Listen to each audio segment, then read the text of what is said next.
It was supposed to be a night of fun, a night to ring in the new year with friends and family. Sarah had just moved into her new apartment in the small town of Westfield. She was excited to host her first New Year's Eve party there. With a few close friends and a big bottle of champagne, it was all set to be an unforgettable night. But at midnight, everything changed. The clock struck 12, and Sarah stepped onto the balcony to watch the fireworks with her friends. The neighborhood was lit up with colorful displays, but in the midst of the cheer, her phone rang. It was an unknown number. "Hello?" She answered, stepping away from the crowd. At first, there was only silence on the other end. A strange, deep breathing filled her ears. Thinking it was just some prankster, she rolled her eyes and was about to hang up when a low voice whispered, "I see you." She froze.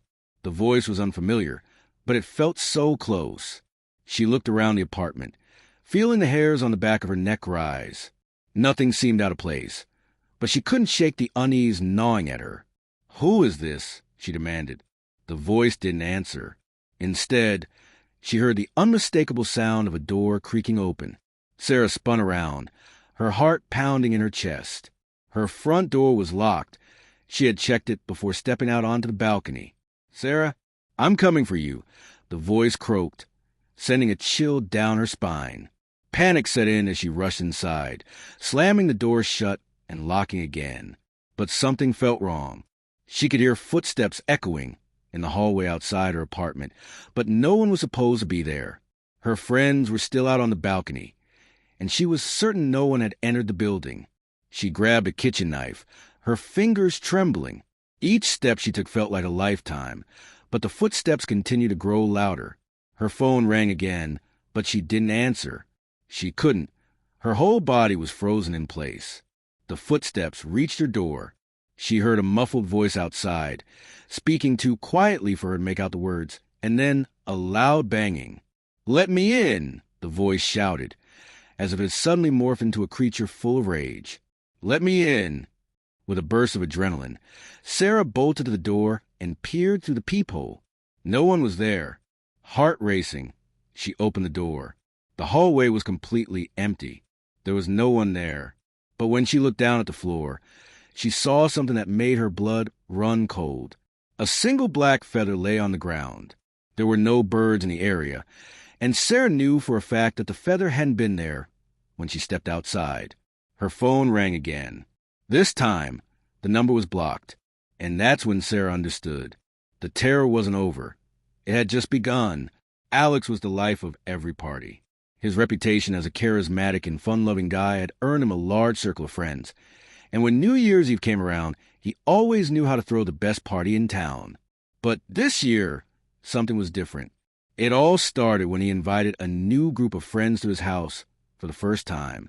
There was something off about them, something that Alex couldn't quite put his finger on, but he was always the one to give people a chance. So he didn't think much of it. They showed up right on time, dressed to impress, and ready to make some memories. At first, the party was exactly what Alex had hoped for. Music, laughter, dancing, and plenty of drinks. But as the clock inched toward midnight, Alex felt a strange unease creeping over him. One of the new guests, a man named Mark, seemed to be lingering just a little too long near the door, staring at Alex as though waiting for something. It wasn't until the countdown began that Alex realized just how wrong things had gone. 10, 9, 8, the guest cheered. But Mark stood still, his eyes never leaving Alex. It was as if the rest of the room had faded away. 7, 6, 5. And then it happened. The lights flickered. For a split second, the entire room went dark. Alex blinked, momentarily confused, and when the lights came back on, he noticed something that froze his blood in its tracks. Mark was standing closer to him now, way too close, just inches away from his face. Mark's eyes were wide open, unblinking, and the smile that spread across his face was one Alex had never seen before. It wasn't a joyful smile. It was something far more sinister. The countdown continued, but Alex couldn't focus on it anymore. His skin crawled as he backed away from Mark, bumping into another guest who stared at him with an odd expression, one of knowing, of something Alex wasn't sure he understood. The clock struck midnight, and that's when Alex realized that everyone in the room had stopped moving. The entire party had come to a complete halt, as if frozen in time. His heart hammered in his chest as he looked around. Every single person in the room, including Mark, was staring at him with hollow, lifeless eyes. He tried to speak, to call out, but his voice caught in his throat. It was as though no one could hear him, and the room began to feel suffocating, too small, too still. Desperate, Alex turned and ran. But no matter where he went, no matter how fast he ran, it felt like he was stuck in the same place, trapped in an endless loop. Mark's voice rang out, clear as day. It's not over yet. We're not done. Alex stumbled, falling to his knees, as the entire world seemed to collapse around him. The party was still going on in his mind, but he was no longer part of it. And in that frozen moment, Alex realized the party had never really ended. It was still going on in some twisted parallel reality, one where he was the only one who could escape. But could he? Emily had spent every New Year's Eve with her family, but this year, she felt the need for something different. The usual tradition of fireworks and noisy celebrations didn't seem to excite her anymore. She wanted peace, a moment of quiet to reflect on the past year, and prepare herself for the one ahead. So, she decided to spend the evening alone in the countryside at her family's old cabin. It was isolated, tranquil, and far away from the bustling city. No one around to disturb her. But as midnight approached, Emily started to feel uneasy. She couldn't shake the feeling that she wasn't alone. She heard faint whispers coming from the darkness beyond the cabin, but when she went outside to investigate, no one was there. The cold winter wind brushed against her face, and she looked up at the sky. There were no stars, only an oppressive, suffocating darkness. Emily quickly retreated back inside, locking the door behind her. Her phone was dead, and the landline didn't seem to be working. Then she heard it, a knock, soft at first, but then louder, more insistent. 3 knocks, followed by silence. Another knock, then another, each one growing louder, until the door seemed to tremble with the force. Terrified, she grabbed a chair and wedged it under the door handle. She had to do something. She had to escape. But the knocking continued, and in the silence that followed, she heard a voice whisper in the wind. You shouldn't have come here, Emily. Her name, spoken by a voice that wasn't hers. The voice of something ancient, something dark, something waiting for her to make one mistake. And Emily realized too late that New Year's Eve was not just about welcoming a new year. It was about facing something far worse, something that never leaves. New Year's Eve, what should be a night of joy and hope, isn't always what it seems. These 3 true horror stories remind us that sometimes the celebration of new beginnings is overshadowed by things lurking in the dark, waiting to reveal their true nature. What happened to Sarah, Alex, and Emily? We may never know. But one thing is certain. When midnight strikes, it's not just a year that changes. Now, as you think back on these terrifying tales, ask yourself this. What are you truly celebrating this New Year's Eve? What if you're not alone? What if something else is waiting for you? We want to hear from you. Share your own New Year's Eve horror stories in the comments below. And remember, the next time the clock strikes 12, keep your eyes open, because you never know who or what might be watching. Sarah couldn't shake the feeling that she was being watched. She checked the peephole again, but the hallway remained empty, the black feather still lying eerily on the floor. She quickly shoved the feather aside with her foot and slammed the door shut, but the sense of dread gnawed at her, keeping her rooted in place, unable to move. Her phone rang again. This time, she answered, but there was only static on the other end. The silence was thick and heavy, making her pulse race. Just when she thought she could no longer bear the tension, she heard the voice again, soft, almost like a whisper against the crackling static. Sarah, I'm here. Her breath caught in her throat. She wanted to scream, to call out for her friends, but her throat felt tight. Her mind raced, wondering if it was just a sick prank, someone playing with her, but deep down, she knew this wasn't normal. This wasn't just some random prank call. There was something darker at play. The floorboards creaked behind her. She spun around, clutching the knife in her hand, ready to strike at whatever threat lay in wait. But there was nothing, Just the quiet hum of the refrigerator in the kitchen, the gentle hum of the building's old plumbing, and her own ragged breathing. Her mind was spiraling now. Her logical side screamed that she was imagining things. She had to calm down. She took a few deep breaths, trying to steady herself. But the feeling wouldn't go away. It was as if she was being stalked by an invisible predator. Every shadow, every creak of the building sent shivers down her spine. She stepped slowly into the kitchen, the knife still in her grip, and as she rounded the corner to the living room, she froze. On the counter, clear as day, was her phone. It was no longer in her hand. She had left it by the balcony. Heart pounding, she turned back to the living room. Everything appeared in its place. The laughter and chatter of her friends from earlier still felt like a distant memory. They had disappeared long ago. But where? She hadn't heard them leave. She hadn't seen them go. Her phone vibrated again. This time, she didn't dare look at the screen. Instead, she listened closely. The doorbell rang. Her hands trembled as she gripped the knife tighter. The person, or whatever it was getting closer, but Sarah wasn't sure she could face whatever it was. She moved cautiously toward the door, reaching for the peephole once again. This time, there was something different, something that made her blood run cold. Instead of the familiar shadow of a visitor standing on the other side of the door, she saw a face, a hollow, empty face staring directly at her. Its skin was pale, almost translucent, and its eyes were wide, unblinking. The eyes, they weren't just eyes. They were dark pools, like endless voids. The doorbell rang again, but this time it wasn't a ringing sound. It was as if something was scraping against the door itself, a slow, agonizing sound that made her stomach churn. She was frozen, paralyzed with fear, unsure of what to do. She needed to get out, she needed to get away, but her legs wouldn't move.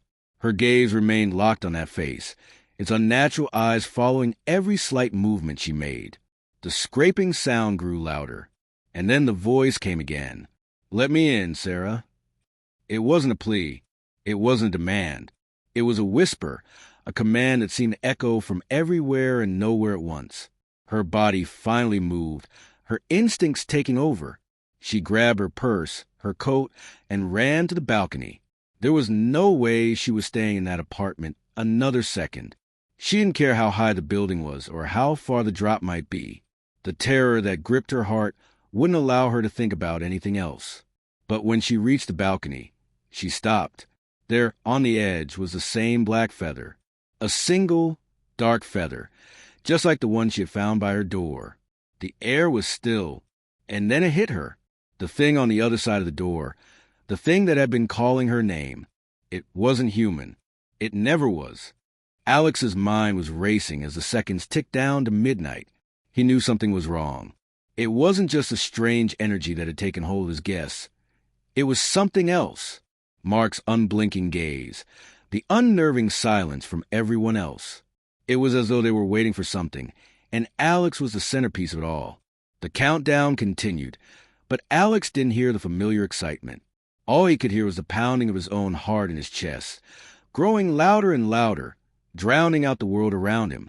3, 2, 1. As the final second passed, Alex blinked, expecting fireworks or cheers. But all that greeted him was a cold, empty stare of Mark, his eyes dark and hollow. Suddenly, Alex felt the room closing on him. The walls seemed to shrink, the air thickening, as if something oppressive had descended. He looked around at the people in his house, at his friends, but none of them seemed alive.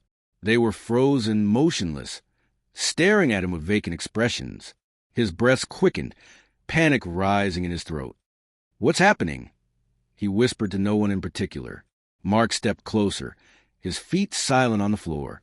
"You shouldn't have invited us, Alex."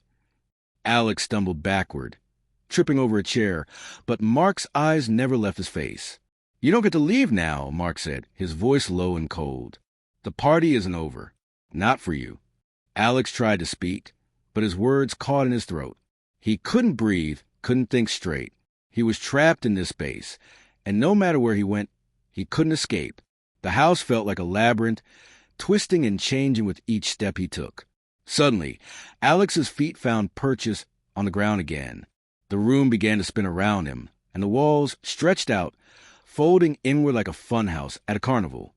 He looked up, only to find Mark standing directly in front of him. Mark's mouth split into a grin, but it was wide and grotesque, a smile that didn't belong on a human face. It stretched too far, showing teeth that were sharp and yellow. "We've been waiting for you to realize," Mark whispered. "What?" Alex managed to rasp, his throat tightening. The grin widened. "You're not leaving this party.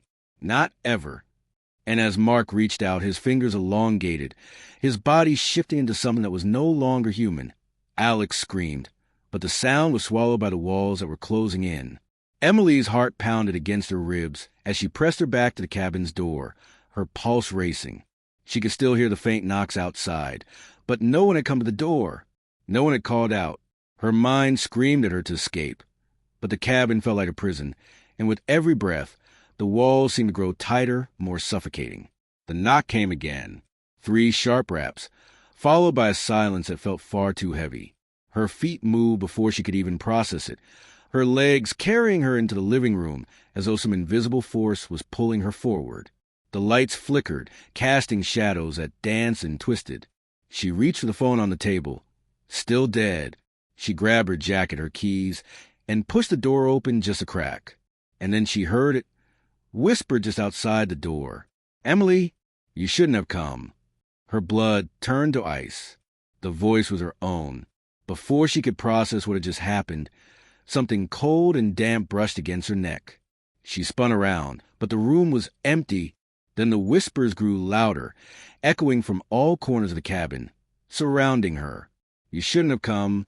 You shouldn't have come." Emily slammed the door shut and locked it, her breath coming in frantic gasps. Her eyes darted around the room, searching for any sign of the source. But she was alone, or so she thought. There was a creak from above. Something moved. From the attic, as she approached the stairs leading to the attic, her mind screamed at her to run. But she couldn't. She was frozen in place, caught in the grip of terror. And then she heard it again, clear as day. "Emily, Emily." It was not just her voice anymore. It was something else, something that had been there long before her. The whisper continued, reverberating through the cabin, and Emily understood. She had walked into something much older, something that had waited for her arrival. The cabin was not abandoned. It was alive, feeding on her fear. She wasn't just trapped in the cabin. The cabin was trapped with her. And now there was no way out.